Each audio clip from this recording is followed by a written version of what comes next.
Hello, welcome to Alex Shares Knowledge. Thanks for checking out my channel. If you like this video, please like and subscribe. The topic of my brief video today is near-death experiences, and in particular, the near-death experience of Carl Jung.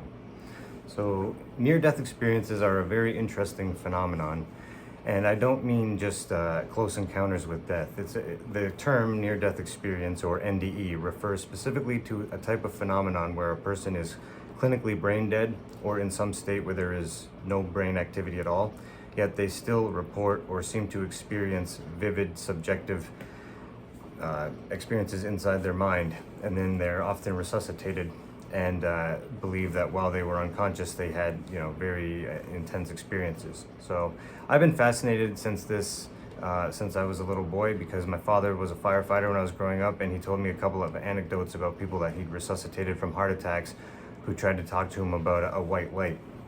And then when I got older, I heard about similar anecdotes in other places, and so I was intrigued by what this could be.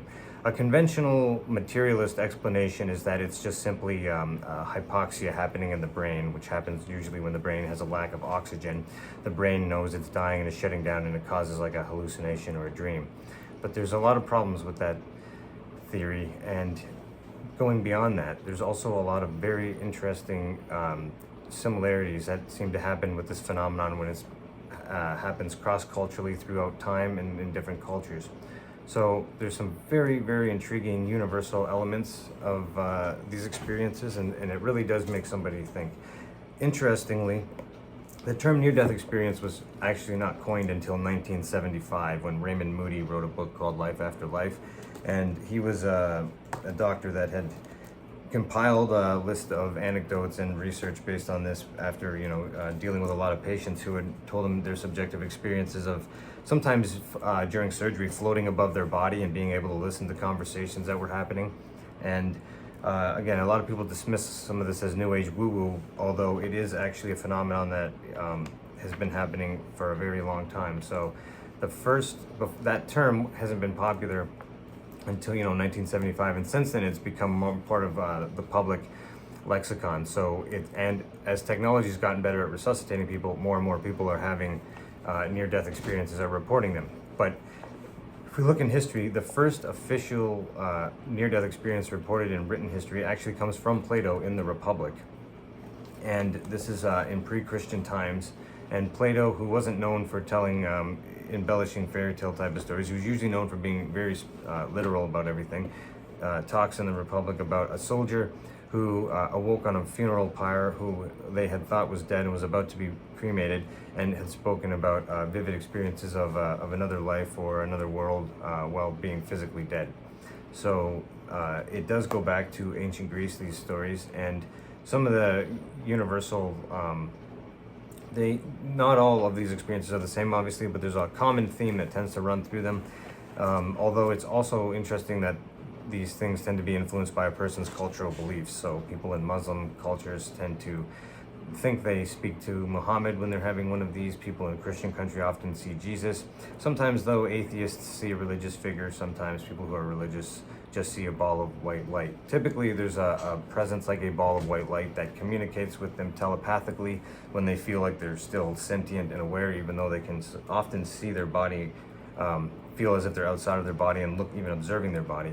So it's a very interesting phenomenon, and there's also, if you study other cultures, there's something in Tibetan Buddhism called the Tibetan Book of the Dead, which in many, many ways is similar, or essentially is describing an extended near-death experience. Although what's interesting is in Tibetan culture, it tends to seem to work more like a bureaucracy, and people are often told that there's been a bureaucratic error, and that's why they're being sent back.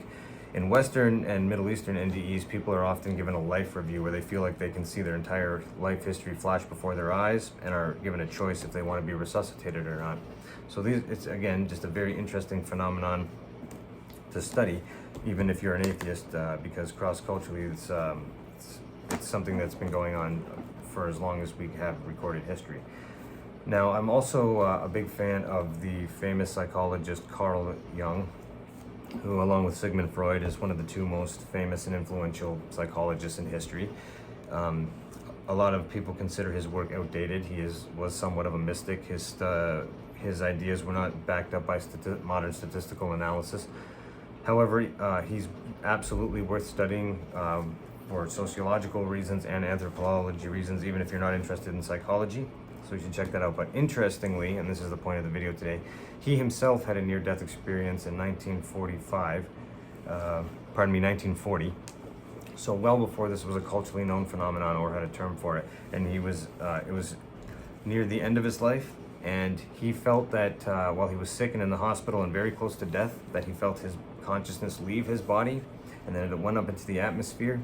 And he reports that he had a vivid and intense experience. People often describe these experiences the way they describe DMT trips, as being realer than real, or like a form of wider and more vivid consciousness. So in his case, he felt that, but he also felt a stripping away of all of his egoic identity and down to what would be called his core subjectivity, and that he was floating in the atmosphere. And he ended up being invited into a sort of a floating temple and talking to a Hindu monk. And then he also felt like he talked to another entity, which communicated to him that it was the spirit of his physician in the hospital, and that they were preparing him to sort of transition. And then suddenly something interrupted the experience, and he was told that he had to go back to Earth.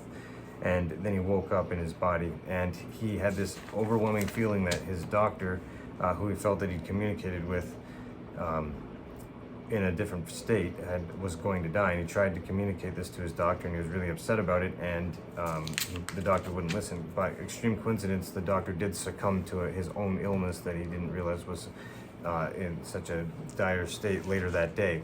So this almost seems to indicate like a precognitive dream on Jung's behalf.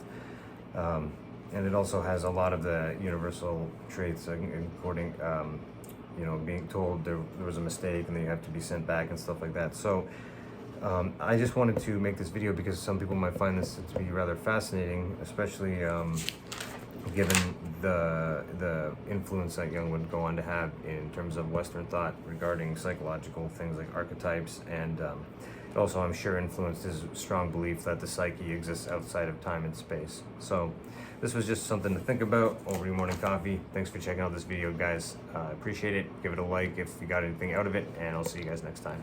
Cheers.